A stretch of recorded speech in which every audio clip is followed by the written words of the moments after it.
Andriamanitra mampianatra anay ianao, mamarana anay ianao, manoro hevitra anay ianao ary mitady-dalana noho ny fanaroam-masina.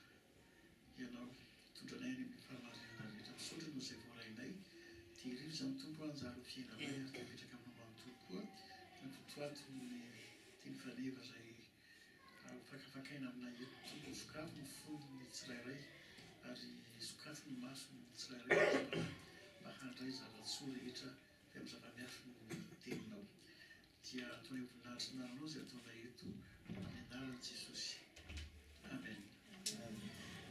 Fampatsingana kely fotsiny izany ao anatin'ny sakafo hariva dia misy ilay azontsika hoe takariva amin'ny pataka. Atika amin'ny teny frantsay hoe soirée récréative izany dinika.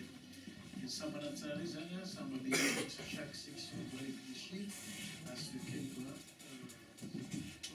reproduire pendant la soirée. Zay a fahafanoko zao dia toy ny fampianarana dia raha tsy diso mahitsy io raha diso ny loro reunion hatramin'ny efatra dia misy pause rehefa avy eo. Efatra zany ny pause dia aminany pasteur Solomon zany ny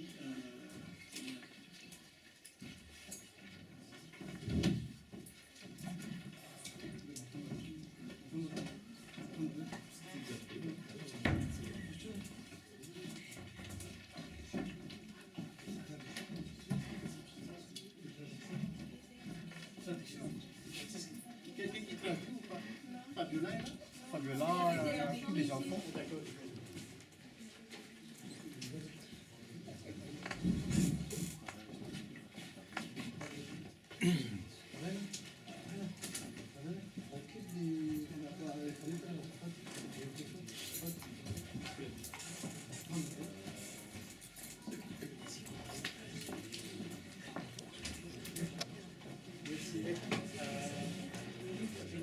Dia mangatsiky pasteur fa izy avy amin'ny mafana izy.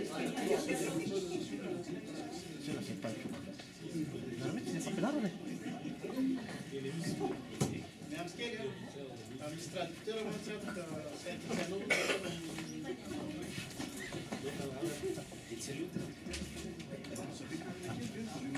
zao mba atovy miatakatana.